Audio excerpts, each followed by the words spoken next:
And welcome to the long-awaited ABBA guide. Today's video will be going over the basic mechanics of this character, not necessarily anything too in-depth, and not necessarily anything related to strategies. It's sort of geared toward players that are trying to either play ABBA or play against ABBA, effectively, just so they know what's going on. So ABBA's main mechanic that makes her unique from other characters is her sacrifice mode,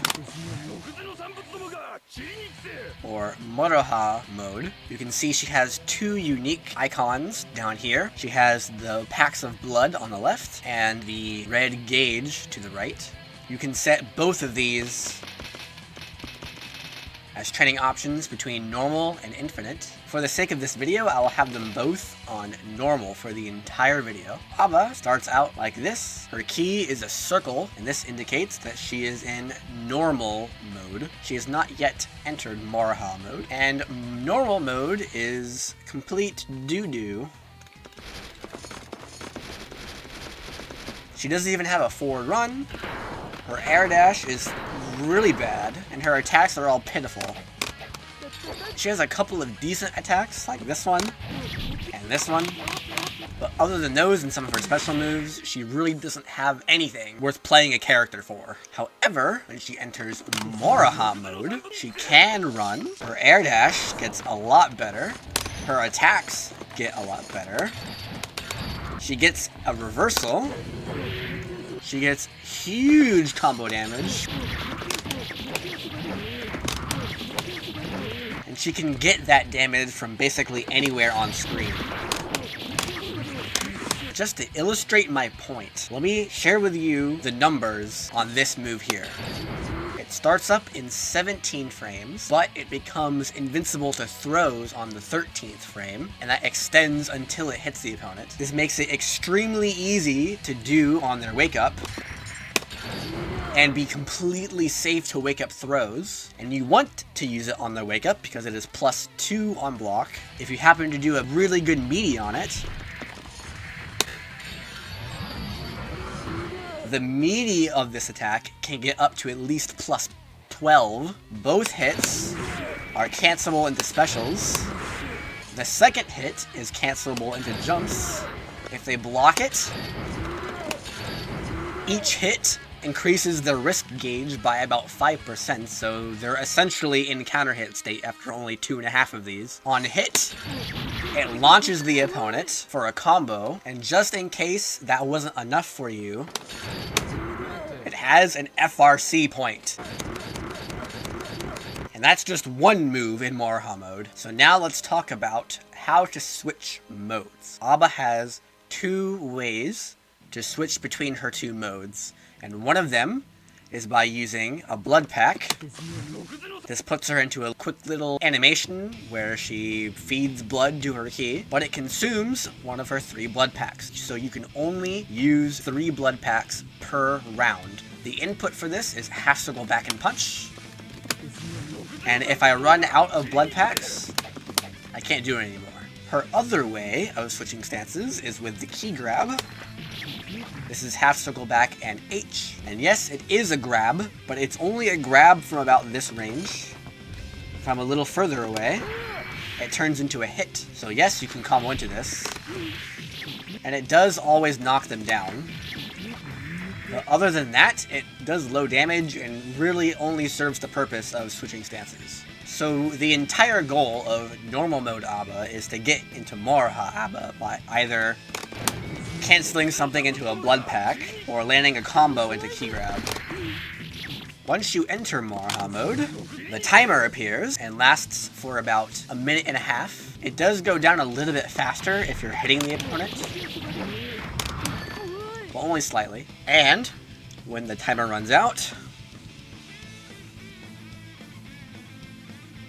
you get stunned. This is called Moroha Stun. If this ever happens ever, a good opponent will immediately instant kill you. So don't let that happen. Make sure that you use another blood pack or key grab to exit Moroha mode so that you can re-enter Moroha again with a refreshed timer. The number one most important thing that you need to know about fighting against ABBA is if she wakes up from being knocked down, 30% of that meter gets chunked away, which essentially means if you knock her down 3 times, you get a free instant kill. While in Moroha Mode, Aba deals damage to herself equal to 40% of the damage that she deals to her opponent. If the opponent blocks, she still deals a little tiny bit of damage to herself, even if they took no damage from blocking. However, when she exits Moroha Mode, the game remembers how much damage she's dealt to herself and will heal it back. Using a blood pack to exit Moroha Mode will heal 120% of the damage that she has dealt to herself during that activation, and using a key grab to exit Moroha Mode will heal 80%. As you saw, there's no way to get above 100% HP by overhealing yourself or something. Also, the damage that the opponent deals to her is not accounted for. It only counts the damage that she does to herself by attacking. She does have a super while in Moroha Mode, which enters Goku Moroha Mode. This consumes the normal 50% tension, but it also consumes 1 blood pack. Goku Moroha Mode will reset the Moroha timer to full, but it actually ticks down a little bit faster while you're in Goku Moroha Mode. And what this does is it makes her a little bit faster in everything she does. She attacks faster, she moves faster, and she gains an additional air action with an air dash. So she can double jump and then air dash, or she can air dash and then air dash again. She also gains the ability to completely, freely chain her attacks into each other, which means I can go backwards if I really wanted to. I could do a sweep into a punch. Things that weren't previously jump cancelable are now jump cancelable, including some special moves. But the greatest part about Goku Moroha Mode is actually not the mode itself. It is when you activate it. This activation starts up in 17 frames, same as this, is completely invincible, +2 on block, staggers the opponent on hit, and here's the kicker, it cancels from anything that you do. Even if you're in the middle of a special move, you can still cancel into Goku Moroha Mode to acquire plus frames. There will come a time, as an ABBA player, that you will need to switch out of Moroha Mode. This will happen at least once per round, usually twice. So optimally, you will exit and re-enter Moroha Mode as quickly as possible. There are a couple of techniques that make this possible. One is, if you notice, here, if I blood pack, that has an FRC point. You do not have an FRC point when blood packing into Moroha Mode, but you do have one when you blood pack out of Moroha Mode. So it is possible to do a combo and to blood pack FRC and then key grab at the end of the combo.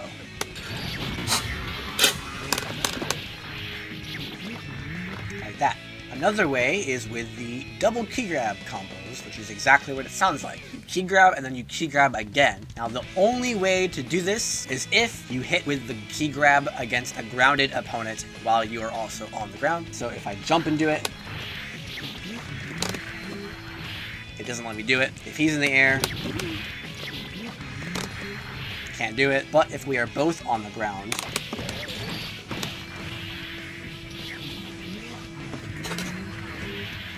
then I can get a double key grab. And that's everything that I wanted to cover in the first ABBA video. Thanks for watching. I'll try to get the next video out as soon as possible. Trust me, we haven't even scratched the surface of this character yet. She's pretty weird, which is why I like her so much. The weirdest thing about this character is that she throws you backwards.